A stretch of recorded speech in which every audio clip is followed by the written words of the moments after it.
और चलिए बढ़ते हैं अगली खबर की ओर। पौड़ी से खबर, जहां पंचायत चुनाव को लेकर प्रशासन सख्त हो गया है।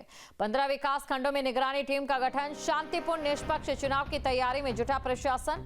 निगरानी के लिए बनाया गया कंट्रोल रूम, तो यहां पर निगरानी के लिए कंट्रोल रूम बनाया गया है। प्रदेश में त्रिस्तरीय पंचायत चुनाव को शांतिपूर्ण और निष्पक्ष तरीके से संपन्न कराने के लिए जिला निर्वाचन आयोग पूरी तरह से सतर्क है और इसके साथ ही चुनाव को प्रभावित करने वाली खबरों पर भी निगरानी रखने के लिए विशेष टीमों का गठन किया गया है। इसके साथ ही विकास भवन पौड़ी में कंट्रोल रूम भी स्थापित किया गया। जिला निर्वाचन अधिकारी स्वाति एस भदौरिया ने यह बताया कि आयोग के निर्देशों के तहत यह व्यवस्था की गई है। जिले के सभी 15 विकास खंडों में निगरानी टीमों को तैनात किया गया है।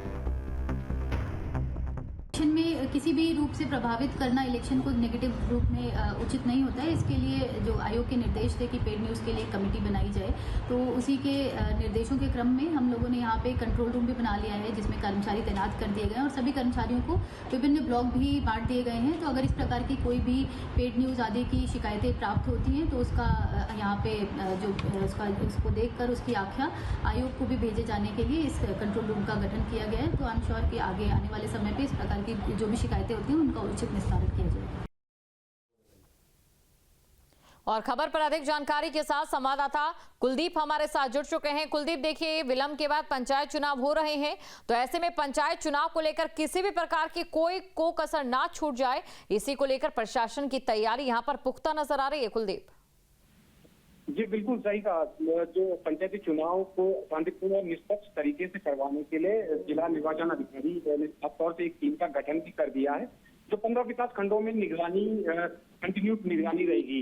मैं बता दूं कि जो पेड न्यूज होती है या पोर्टलों में किसी पर्सनल व्यक्ति के लिए खबरें चलाई जाती है, तो खासकर ये टीम निगरानी रखेगी। जी बिल्कुल, यानी कि ये कहीं ना कहीं यहाँ पर जो एक चुनाव आचार संहिता के बाद तमाम चीजें रहती है, उन पर एक विशेष तौर पर यहाँ नजर रखी जाएगी। जी बिल्कुल, आचार संहिता लागू है, ये इसीलिए टीमों का गठन भी किया जा रहा है। और मैं बता दूं पंचायती चुनाव में लगातार बाधाएं देखने को मिल रही हैं।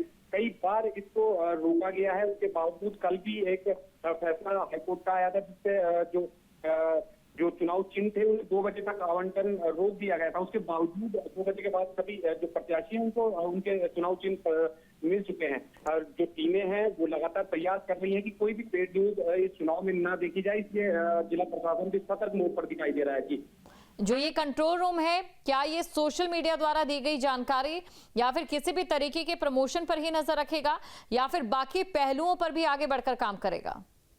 नहीं, ये दोनों में ही अपनी नजर रखेगा। सोशल मीडिया में कुछ भ्रामक जो खबरें हैं वो ना फैले, या जो न्यूज चैनल हैं या फिर जो पोर्टल्स आजकल अत्यधिक जल्दी के चक्कर में कुछ भी खबरें प्रसारित कर लेते हैं, इनको रोकने के लिए टीम का गठन किया है कि इससे चुनाव प्रभावित ना हो। जी शुक्रिया कुलदीप, तमाम जानकारी को दर्शकों तक पहुंचाने के लिए। जहां भक्ति है हर शब्द में, कथाओं में छुपे हैं दिव्य रहस्य और ज्योतिष देता है जीवन को दिशा। धर्म से जुड़ी हर बातों को जानने के लिए हमारे चैनल स्तुति को सब्सक्राइब करें। चैनल पर जाने के लिए इस लिंक पर क्लिक करें।